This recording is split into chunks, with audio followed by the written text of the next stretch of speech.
right, guys, welcome to episode 12 of It's Personal and Entrepreneurs podcast. We've got a super special guest today, Gunther VanWinkle, Fuel Mule. I already messed up a word, Andrew. Thanks for pointing that out. We're really happy to have you here today. Thank you for coming on. Of course.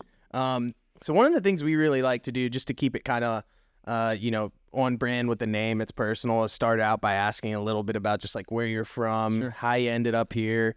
And some of that stuff that you did leading up to what you're doing now, how you got the idea for what you're doing now, and just kind of get into the personal side of your journey. Sure. So I'm from Southern Illinois, like I said, a little tiny small town. I think 5,800 people now. Wow. Okay. We always vacationed here, me and my family. They moved here in 2015, 16. I moved down a couple years later, got tired of the small town. Yeah. Not a lot to do, not a lot of opportunities. So, thought I'd move down, try it out, see how it ended up. Have you realized that this isn't much off of a small town, except we have a beach? Well, the county's pretty big when you look at it. I mean, county level. We had a Walmart within an hour, so That's fair. We got 3 or 4 of those. Yeah, so. I can go to 8 grocery stores in 10 minutes of the house, so it's a little bit different. Yeah, but always grew up in business world. I think probably 3rd or 4th generation entrepreneur now, so. It just kind of seemed like the right path. You mentioned that your family had some restaurants in Illinois, and you grew up working in those, I'm assuming. Yeah. And you were talking a little bit about I think it was your stepdad and how he got to do that. Let's talk a little bit about that. I think that was an interesting story. Sure. Yeah. So to start, I think when I was a kid, I was just a kid. Yeah. I don't think they expected me to go to the restaurant all the time, but I did. It wasn't expected. It was just kind of like, let's go hang out with mom and dad, right? Yeah, absolutely. So, growing up in the restaurant, I remember going in before school, 5, 6 years old, sitting in the back, waiting with my mom for her to take me to school, and just kind of doing that my whole life. It never really seemed like work. It was just kind of part of this is what you do, right? So always spent time there. I started working full time when I was 15, and ended up running one of the stores when I was 18 for a few years before I moved down here. And it's just, kind of what I've always known and done. And when you first moved here, what were you doing? Real estate. Okay. For 6 months, I worked at a restaurant. Okay. Yeah. And then I got my real estate license. And what kind of made you want to do that? So up north, I actually own properties. Okay. I've been doing that since I was 18, just kind of buying and selling and seeing what we could turn over and rent out. And when I moved down here, I had 19 units. Wow. I was renting out. So it familiar, something I knew.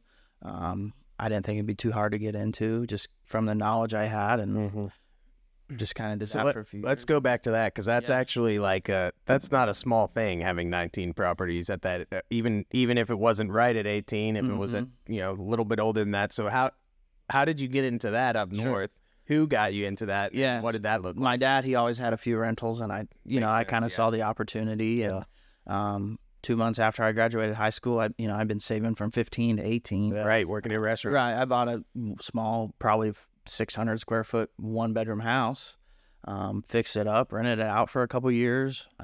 In the meantime, it saved up money to buy a little bit more. And then I sold that one, used that money to put down on a apartment of 11 units. So really, just kind of turn and burn. You can't undervalue starting small and over time what that can do in real estate. I mean, I think you just got to keep building and building and building. A lot of people think they see these people with 100 units and it just happened. Right. Yeah, like overnight. I went out and bought 100 Everybody units, started with one. Yeah, everybody started with the 1-bedroom 600 square foot unit. Yeah, and it was pretty cheap.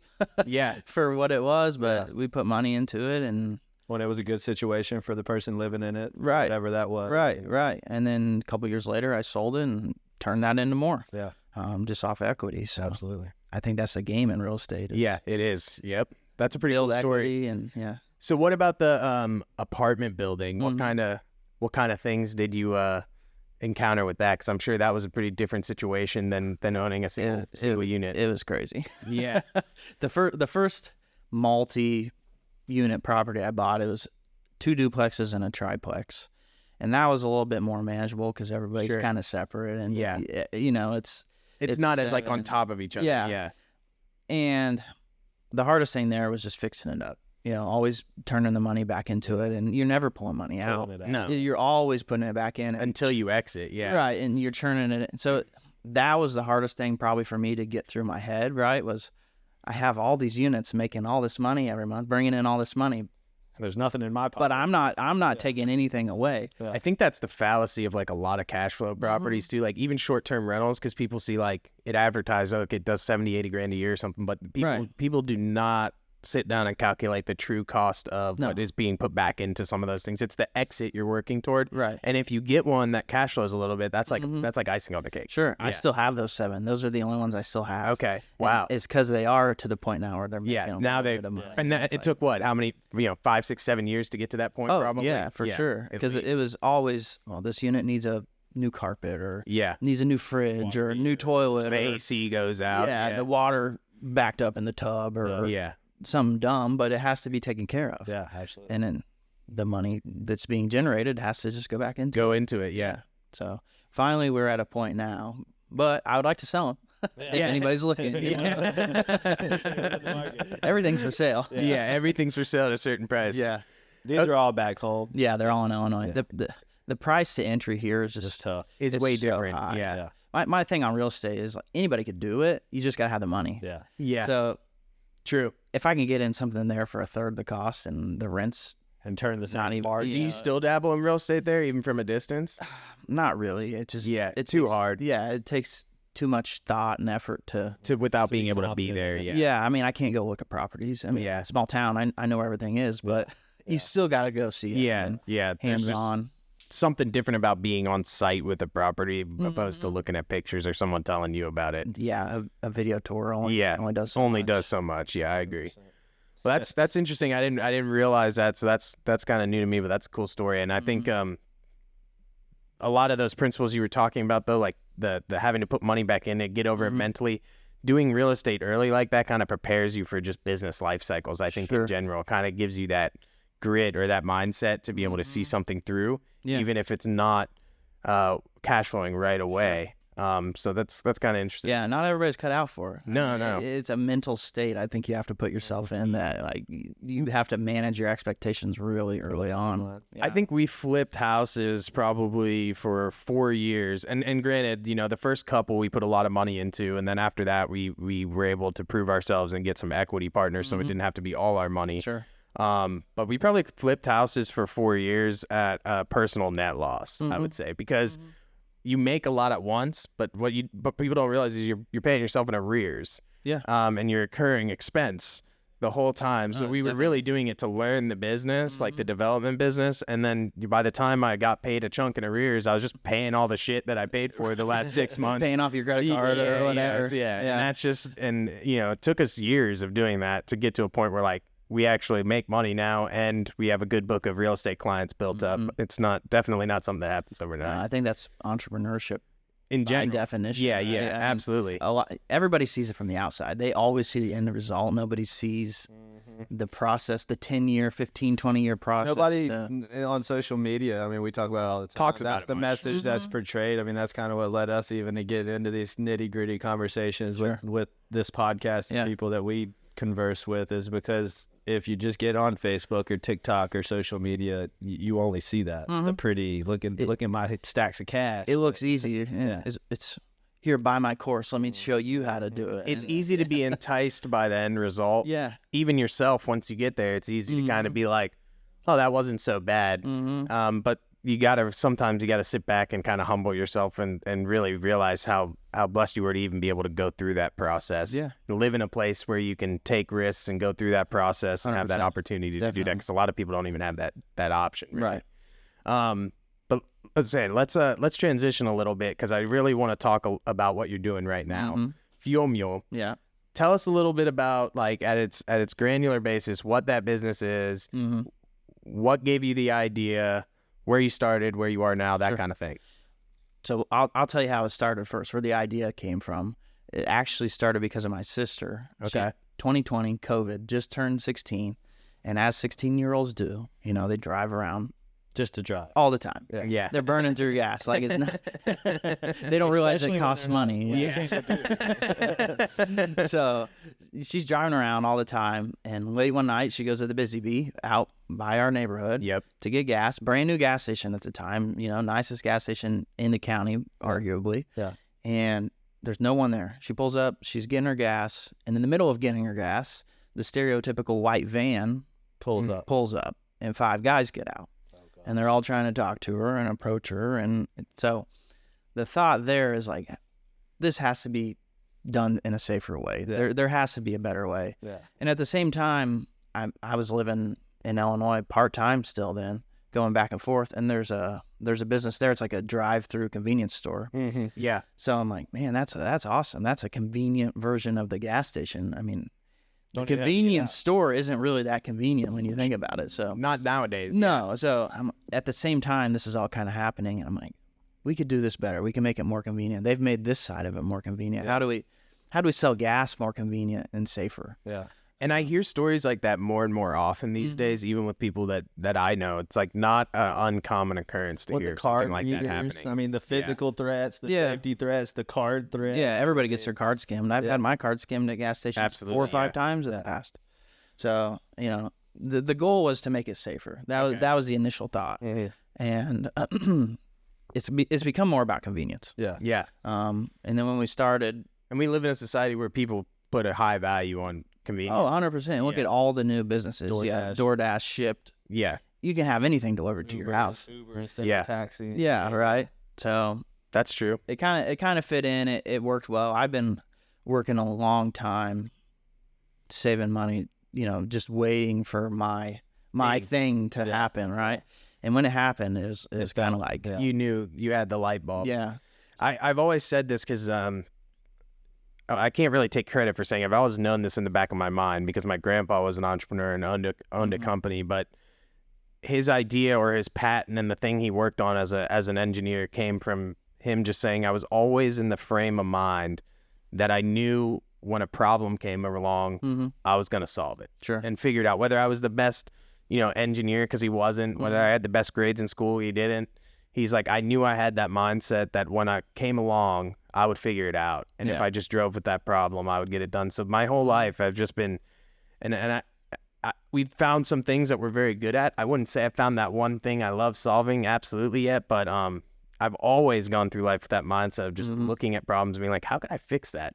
Yeah. And I think when you find that thing, man, you're unstoppable. It was like, as soon as it happened, it's just my mind is racing 24/7. So that was April of 2020, middle of COVID, right? And it's like, how do we figure this thing out? Yeah. And then we didn't even open until the end of 22. So it was 2.5 years of business planning, figuring out the trucks, getting our insurance and building the app. And logistically. Yeah. I mean, there's 100 things that nobody sees. Yeah. But it all had to be done before. I mean, getting licensed by the state. I was just going to say, I can't even imagine like the paperwork that goes into starting something like that has to be... I mean, the hardest thing was insurance, to be honest. Really? I spent a whole month just on the phone. Yeah, I believe that. Yeah, I mean, because hazmat, nobody wants to do it. I'm a new business. Nobody wants to do it. Yeah, you're new like, CDL driver. Nobody wants you've to been in do the fuel business a long time? Nope, never done Right. it. Right. I never drove a fuel truck. So yeah. It was, I had every negative mark that an insurance company wants for. Yeah, that makes sense. And I had every single one. So the trucks, do you, like, are those hard to find? Did you have someone fabricate them? Did you buy them from like someone who does that, or? Yeah, I have a company. They build tank trucks. They typically that's like do their thing. bigger trucks, but they had a product that was similar to what I wanted. I had to find the chassis. I got them out of Pennsylvania, had them shipped to them. Okay. And it was all kind of custom. It's pretty much, what do you want? Yeah. Yeah. And that was tough because I don't know what I want. You don't know. I don't know what works. Done it yet. Yeah. So it was piecing that together. Do you think there's things on them now like you would have done differently now? Yeah, we were just work with them. We were just talking this morning and the last couple of days because we're trying to get another truck. Like, okay, we want to do this different. We want to add this. Yeah. This is how this should be. So yeah, that makes sense. We're gonna have an evolution over time. Yeah, we're gonna have a whole book of wants. Yeah, SOP now of how you want the truck. Yeah. And so, business model wise, it started out of safety, just coming to the house. What did it transition to now at this point? Like, what other kinds of services have stemmed off of it that at the beginning you didn't think it would be a the part boats, doing Okay. boats, filling boats. It's 50% of our business. I mean, that right makes now. a ton of sense. Yeah. So coming from up north, we don't have big boats. You know, Sure, everybody's yeah. on a lake. They probably have 50, 60 gallon You can tank stop and- by the gas station. Yeah, and coming down here, obviously I don't know that Yeah. atmosphere, that market at all. Yeah. And we had a guy who would not leave me alone. Yeah, about Come it. fill my boat. Come fill my boat. And I'm like, I don't know. We can't. And then finally one day he's like, I need 400 gallons of gas. That's a lot of money. Right. And I'm like, that's a lot of gallons of gas. Yeah. You know, that at that time, that's probably what we were selling in a day. Yeah. And On it's one like, trip. Driving around. So it's like, all right, we'll go check it out and see. And if it doesn't work, it doesn't At work. least we tried. Yeah. And while we're there, we had a whole crowd of people. Walk up. Yeah, we had 4 or 5 guys like, hey, can you come fill my boat? And I'm like, I don't know. And then one guy's like, I need 1,000 gallons. I'm like, that's hard to say no to. Yeah. So from then on, It we've makes only a had- lot of sense though, yeah. because my dad is very big into boating, and that's like the biggest pain in the ass is planning out where you can get fuel Yeah. before you can go ever. You could waste half your day getting gas. Literally. Well, even with your cost, you could probably still be relatively competitive with the cost on the water. Oh, we're way less than the marina charges. Yeah, exactly. I mean, that's the other part of it is you're getting the convenience of the service. And at a good cost too. Plus, you're still competitive to Treasure Island and whatever these other fuel stops are. Getting in line with these people doing circles while you're waiting on your turn. Mm-hmm. Yeah, True. I mean, Do you guys have diesel yet? Not yet. The next truck is going to be Hopefully. boat specific, and then the truck number 2 is going to turn into diesel. Okay. It's Because kind I'm of sure boats have a bigger demand for diesel. Yeah, I don't even want to do diesel boats, to be honest with you. Really? It's a lot of headache with the state and licensing and Okay. inspections, and they want you to put a barrier around the entire boat while you're filming. Really? what about the diesel cars? I mean, are you? Yeah, are you we're getting looking to demand do for that. We're looking to do small fleets and diesel trucks. You're getting demand for like the business side. Yeah, we have a lot of customers already lined up that Yeah. if we had the product, we could sell it. So like my father-in-law was. That's Mhm. why I asked that because his business is most of those trucks are diesel. So. Yeah. So basically, businesses that have fleet vehicles, instead of them having to have people plan around driving to gas station, they can come back at the night, and you guys come Yeah, there and getting refuel. getting tanks on site doesn't make sense for a lot of business economically. Yeah, no. You're taking that gas card away from all of those unresponsible employees too. That's the other part. Yeah, the time and the gas cars is the big thing on the fleets. I mean, from our research and what we found out talking to our customers, the average fleet vehicle is spending 4 to 6 hours a month wasted at the gas Just station. sitting at a gas station. Right, and $20 an hour, you're talking. If they don't have a reason to even have to stop at the gas station now, how long are they going to sit there and do whatever? Yeah, that's true. Right, and how much more productive is their day going to be if instead of in the Fuel's just sitting morning, there, they're not stopping at the gas station for 30 True. minutes. You're behind your whole day now. Yeah. So if we can fill them overnight and they're just ready to go.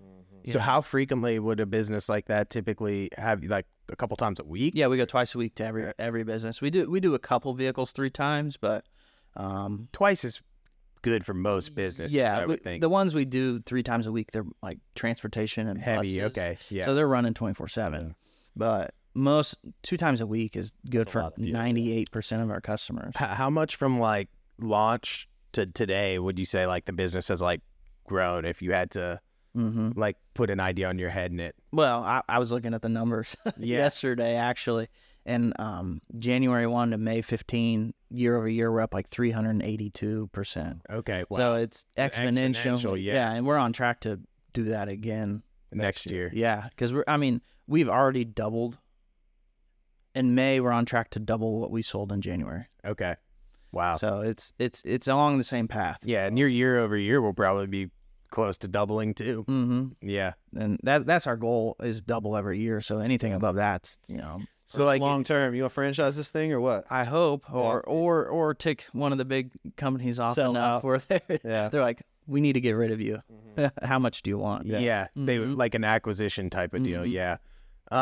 I guess that was my question too. Would you like, is franchising or just really big expansion more along the line of? Initially, my goal is just to run the Gulf Coast. Yeah. We want to do Pensacola to Tallahassee, and then Take after the that, panhandle basically. really see where we can go with it. Whether that's franchising out, multiple states people, or yeah.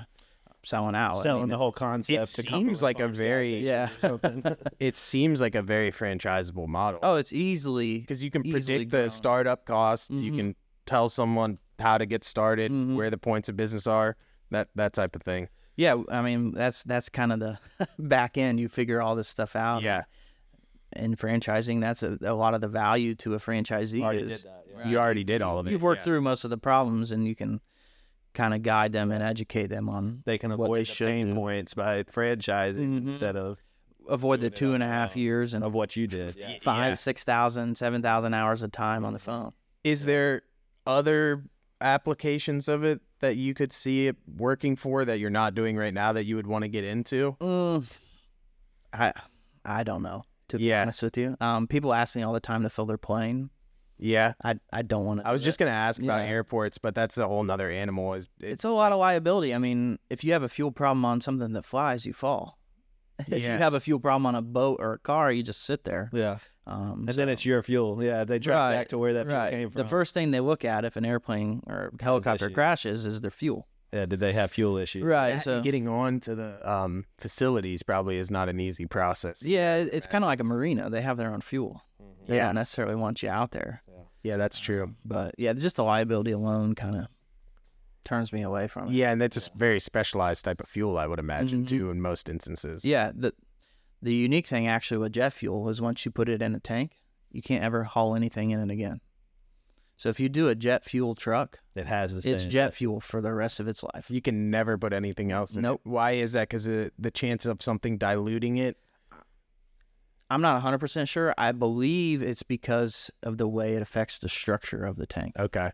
And then if it mixes with corrosion. Right. If anything else is introduced, deterioration process. Maybe it can a chemical reaction or something like that. Yeah. That's above my pay grade. I really don't know, but that's what they say. That is interesting. That's one of those things that you don't know until you've just put jet fuel in a truck and all. Yeah, 100%. Yeah, if we didn't know that and we put jet fuel in it, and then you go back and put unleaded back in it the next week. Yeah, that's one of those. That's one of the things I just didn't want to find out the hard way. Yeah, right. Exactly. So, moving on from that a little bit, I guess, what kind of, we always like to ask people to, like, what kind of advice, if you've done a lot of different type of entrepreneurial things, different industries, you've been able to apply them probably to everything you've gone to. If there's somebody that's like listening to this that wants to get started doing something or has that same like kind of burning desire that we all have to find problems, solve them, but they're maybe not confident to do that, maybe haven't done it yet, like what kind of advice and things can you give to someone in that situation? Well, first, I don't think everybody's cut out for it. I agree. I think the TikToks and everything, like we were talking about, leads everybody to believe that anyone can do it, but some people it's not meant for them, and that's okay. But if it is, just take action, do it, just go do it. Do your research, make a plan, and if it makes sense, just do it. Act on it. I mean, what's holding you back? You yourself. It's mostly fear, I think. But the only way to get through that is to try something, I think. Some things don't work out. Yeah, I've done plenty of things that don't work out. Take it as a learning experience. Yeah, some things do. But we were just talking about this yesterday. Like, all the things that we've done that haven't worked out individually or together as partners have taught us something that we use every day in the businesses that we run now. Definitely. Yeah. Yeah, I mean, you're solving problems every single day. Yeah. That's owning a business. And yeah. like life, you can apply that to other things. So if nothing else, take it as a learning experience. I mean, you can always make more money. Yeah, true. I have that same thought. I mean, I would rather go through life trying things and going back to zero than not trying anything and not knowing. That's me personally. And again, it's like you said, that's not for everyone, and that's okay. Because I actually feel like I have a disease sometimes, the way my brain works. I wish that I would be more okay being complacent with things sometimes, but that's just not how I'm wired. Like if you're not okay with getting no sleep and obsessing over it all day every day, then it's not for you. You eat, sleep, and breathe your business. Whatever. You have to if you want it to be successful, and that's what it takes. If you don't want to do that, and the market is in anything, even something new, is extremely competitive. We were talking about this earlier, like. You've probably been doing this now for, 2-3 years, basically? 18 months. 18 months. And you probably already have people trying to do the same thing, right? Yeah. Doesn't matter how cutting edge you are or different, it's going to become competitive very quickly in the world we live in. Yeah. That's just how it is. Right. And that's our thing, too. We have to grow quick enough to where it doesn't matter to us. It doesn't matter, yeah. And that's a challenge in itself. But To stay first and be first. Right. Yeah. We have people, I've seen them on Facebook, whatever. They try to copy what we're doing. I look at their advertisements. states and stuff? Yeah. Nobody here yet. It's coming, but other states, I see people and it's like, that's exactly what we were doing 2 months ago. Yeah. We don't have the same timeline for 18 months. That would be a very strange coincidence. Yeah. Yeah. Yeah, I don't think anybody can do what we do. Yeah, because I guess the way we do it. I mean, you've obviously solved a problem. You've given a solution for a pain point for a lot of consumers. You don't have any proprietary patent or anything that stops the next person. No, it's a service-based business. Yeah.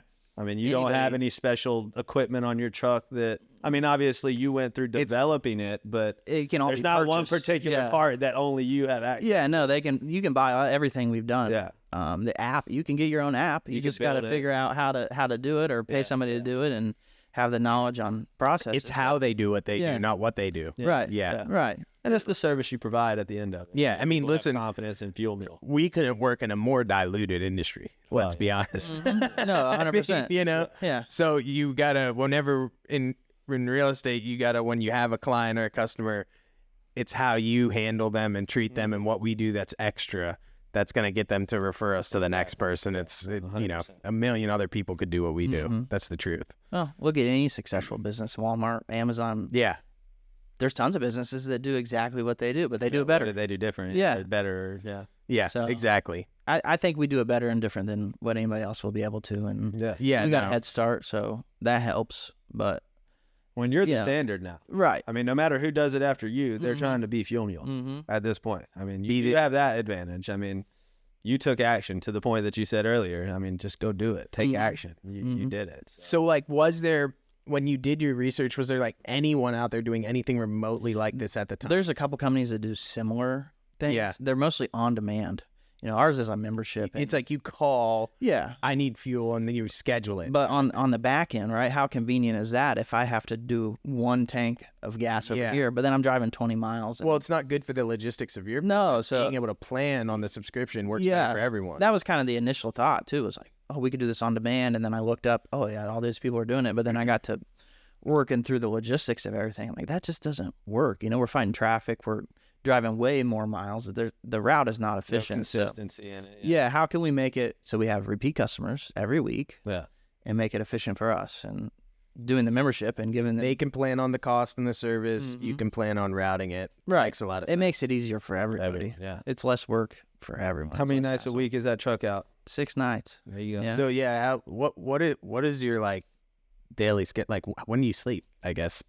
When I can. Yeah.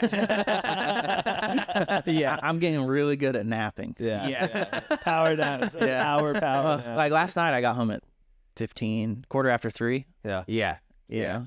And I got up this morning at 8:30 and Yeah. back to it, following up. And Because the days, I mean, you're dealing with the business during the day and operating the business at night. yeah, well, like after this, I'm going to go get more fuel and I'm going to go fill some boats. Yeah. I'm going to go home and So nap. you're doing the and- boats during the day? Yeah. Mostly? Yeah. So when does your, like, I guess let's call it night shift. When does that really start? Like your busy time of the day at night? It depends on the day, usually between 7 and 8. You get going. Yeah, and then we go between 2 and 4. Because most nights. starting any earlier than that, there's a lot of businesses and people and things whose stuff won't be back at that Right, house yeah. yet. And then it's not convenient. What's the point of the service if you're If not it's not getting your convenient, delivery? If I'm still at soccer practice with Yeah. my son, So we have to start late enough and end soon enough where Makes sense. people are home. And that's, creating the logistics. It was, when are people at one spot? When can we catch them? And everybody sleeps. Yeah. The convenient time for everyone else isn't necessarily the convenient time for the business, but that's where the money is. Right, doing I it mean, in that time frame. As a business owner, you have to do what makes sense and your makes customer. money. Yeah. Yeah, makes sense. It may not be beneficial for my sleep schedule, but It's beneficial for the service we're selling. you do what you can. Yeah. You'll get a sleep schedule later. Don't worry. I hope. Yeah. Eventually. And so, okay, we've talked a lot about like the business application side of it. What about like where it originally started? How many clients do you think you have that use it just as like a come come fill up my car type deal at their house. Is that a pretty large segment of the Yeah, I business mean, too? right now we're probably split 50-50 between boats and then our residential fleets overnights. We probably have 150 overnight customers, what I call them, between fleets and residential. I mean, we do 400 some probably vehicles a week that we fill up overnight. So we're and like so. Walk me through the logistics of that. If you park in a garage or, you know, all these different anomalies, how do you guys work through that stuff? Well, we're always kind of learning. Yeah. We have a lot of garage codes. We have a lot of gate codes. Some people, So like on the app, can you like give that information when you when you sign up, and the app, that's always an interesting point because it's always improving. It can always be better. It's an animal in itself. But yeah, when you sign up on the app, you put in your information, vehicle information, access information, and when you accept your delivery for your nights, it kind of exports a sheet to us and fills in a route and gives us all that info, so we know. So do you have like a software that you utilize that kind of routes for you? Yeah, that's the only third-party software we use. Is the routing software? Yeah, so our software exports an Excel sheet is what it does. With all addresses. That. Yeah, addresses, names, cars, vehicles, or colors, fuel, all that. Yeah, all that, and then you just upload that to this software, and it kind of here's your circle. Yeah, it makes you an efficient route because it's like the on-demand. If we're going all over it never makes sense. You never make money. It's the whole business is about how efficient can we be? How many gallons per hour can we sell? That's versus how much am I burning to sell it?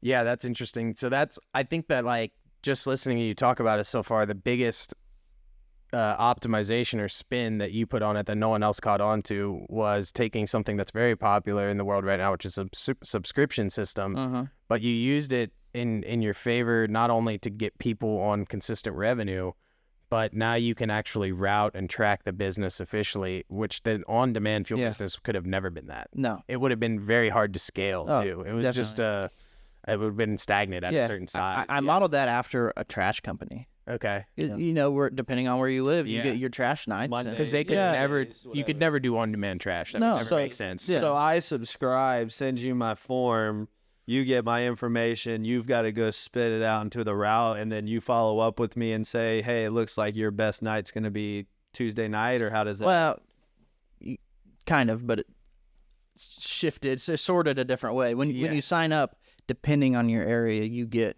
it only gives you options based off of the area. I put you on to be in that area this day and time. And then on those days after you sign up, you get a notification in the morning that basically says, do you need gas, yes or no? If you click yes, then it puts it on. So you're not wasting your time going to places where you're not going to put a gallon in or something. That's smart too. Right. Yeah. I wouldn't have even thought of that. Yeah, we do the fleets automatically because we don't want them to have any extra work. But the residential, I mean, your typical residential user, you're not going to need a full tank of gas twice a week. Yeah. So. And I don't want to show up and sell, a couple gallons or whatever. Right. Like I said, it's a total waste. How many gallons per hour can I do? Yeah, that makes sense. If I'm doing 2 gallons in every car. So did you have that built in at the beginning, or was that something that that was later you were That was like probably 3 months in, I figured out you were like, we don't need to show up if they don't need gas. Right. Yeah, we have to do this to make money. If we're not doing this, it doesn't work. Yeah, that makes a lot of sense. Interesting. So how many people do you have running the business right now? Is it just you and who else? I make my dad work. Okay. Yeah. I worked for him for a long time. He's repaying that debt. Yeah. Yeah. You pay him good. But y'all are the business. Yeah. Every day, all day, all night. Yep. And do you have any plans to like kind of hire some people, or right now, do you just really want to be out there having a touch on what needs to change and what's working? Yeah. I need people. Yeah. Right now, I'm actually looking to hire a salesperson. I was going to say, I feel like I saw an ad that you had. To go out and do business development. Right, and go to the fleets during the day and talk to the fleet managers and owners. Like an account manager almost. Yeah, but I don't have time to do it anymore. Yeah. I mean, we're doing the boats all day, every day, and then we do the cars at night, so. Got to grow, Yeah, and I'd rather drive right now. Yeah. Yeah. So. Yeah, no, I get that. Yeah, you gotta stick with what you enjoy doing in it. Otherwise, it's gonna become something you don't want to do anymore. Yeah, and the driving too. That's where the most problems arise. So we have to figure out the most solutions and processes. And why is that? Well, you got computers. All of our stuff runs off computers. Okay. So that talks to the truck, and then that talks to the cloud. And got it. We got a device that we put a barcode on every vehicle, and that's kind of how it does automated billing, everything. Okay. So just figuring out that we have that process down pretty well. You know it well, but it would be hard to get someone up to speed with Right. It would take months. Yeah. And that's kind of we have to write a manual. Yeah. Okay. It's a lot easier for me to say, this is what we do, go sell it. Yeah, that makes sense. And it's cheaper, too, to pay a salesperson than a CDL driver. Yeah, that makes sense. So you had to get your CDL license, I'm assuming. What was that like? That wasn't too bad, really, compared to getting all the background checks for the licenses and to haul gas. It's pretty much an online course, and you go take a test. Isn't that kind of crazy? Yeah. You had to drive? I mean, just like like a driver's test? Cool. You had to do an online course, so many hours, I don't remember. What did they make you drive for the driving test? I just drove a pickup truck. Really? Because our trucks aren't any longer than a pickup truck. Okay, got it. They weigh a lot more. But but not size-wise. No. So I just drove a pickup truck, and I've drove trucks with trailers my whole life. So weird, the truck's no problem for me. It's small enough we can get in and out of pretty much anywhere. How many gallons of gas does each one of those trucks hold? Each one can hold 1,400. Wow, that's a lot of gas. Yeah. Holy moly. So it's a big bomb driving around. It's kind of scary to drive sometimes. And I believe that. Everybody likes to cut you off in traffic. You can't really stop. And not great brakes. If you do the wrong thing, we're both going. I haven't really thought about that, but that's true. It's not necessarily a nerve-calming thing to drive around necessarily. I mean, it can be intimidating, especially starting off. That's the other thing. Going overnight, we don't have traffic for as many people, so we don't deal with it as much. It's just you get that person every once in a while, 2 a.m., thinks, there's a mile of empty road behind you, but turning out in front of you is going to save them 5 seconds. Yeah, especially in Florida. We're not known for our driving skills. No. So then, I guess the other component of it, too, is obviously you have to get the fuel somewhere. So is that kind of that's got to be kind of a managed process, too, I would imagine, because it's kind of like open marketplace. You're constantly bidding to get the best price. Yeah, well, we kind of just have to buy it when we need it. You don't have 40,000 gallons of storage, and the business wouldn't make sense if we had to buy a 3-4 acre lot and a $250,000 tank every location. Then you're adding overhead. Yeah, what we're doing right now, we're getting ready to add a pretty large expansion into Freeport. Okay. 331 area, so we can hit the terminal in the middle of the night and continue going. Because it's refuel and keep going. It is a logistical headache right now because you always have to plan. Okay, I have this much fuel. Getting the fuel before you can start the route. I'm probably going to sell this much on the route. Can I make it through the morning doing the boats with what I have? Do we have to go get more? Then go do the boats and fill up again. It's all the whole business is based off of time efficiency and planning, essentially. Right. There's only so many places to go get that fuel, so you end up all the way on the other side of the county and whatever. That part. So that's the logistical headache of the whole business, is figuring out when we can get fuel and where and when it makes sense. Because it's not always at the same place. No, and I can't go through the gas station and put hose in the top. I'd be there for 8 hours, and I don't think the state would like that too much if I did that. How does that would work? Buying gas to go sell gas. Yeah, because when you fill it, how many gallons can they pump into the truck at a time? 100 gallons a minute or more. Really? A lot. Yeah. So in 14 minutes they can? Or less, yeah. Holy moly, that's crazy. They're dumping gas in there. Oh, yeah. If you go through the terminal, I have it set up both. I can have somebody load it, or I can load it in the bottom. And in the terminal, you got to hook it up. You got to collect all the vapors because it's pushing so much. You'll expand the tank out if you're not careful. So you got to hook it up and do all the right things. Because I guess that can be a dangerous process too if you don't do it correctly. Yeah, if you do it wrong, you're blowing gas fumes. Yeah. I mean, 100 gallons a minute coming out of the top would look like old faithful. You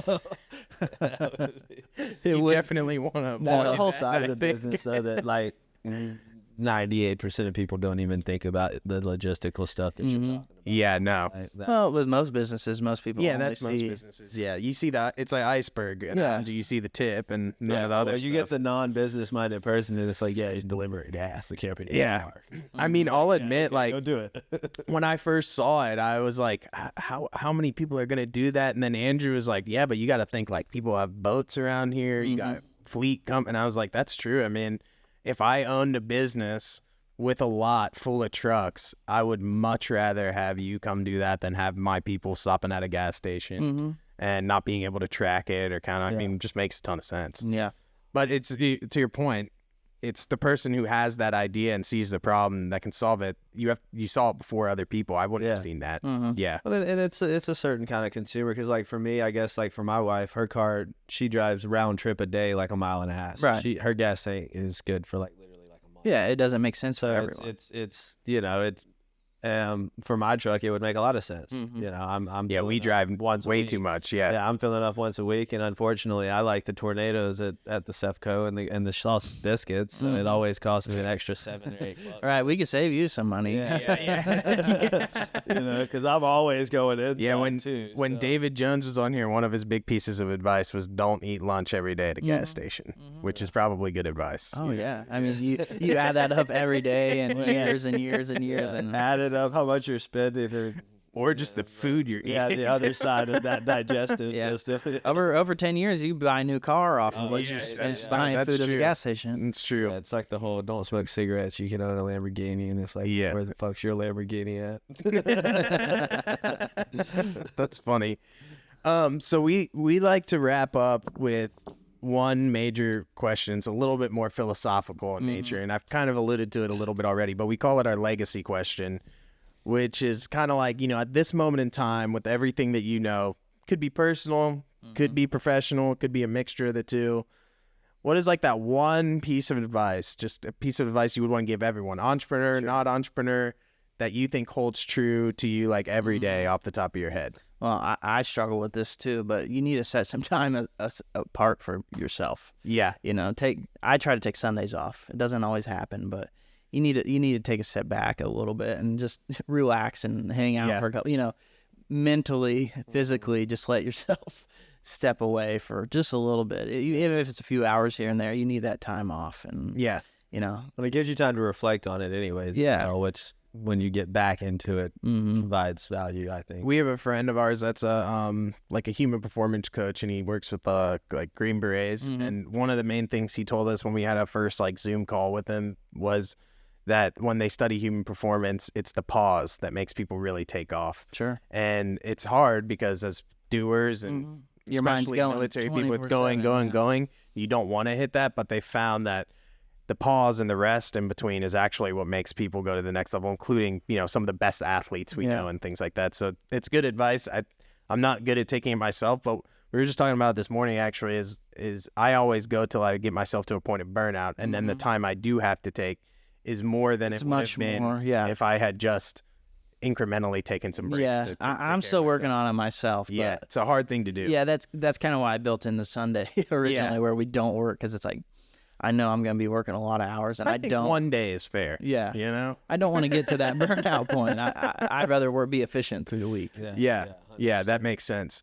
Well, listen, I really appreciate you coming on. You. This was a very cool episode because we talk a lot with the other realtors and business owners and coaches and things, but this is a really cool business concept. We appreciate you taking the time to come on. Thank you. No, definitely. Thank you for having me out. Yeah, absolutely. Fuel Mule. If you hadn't checked it out, check it out.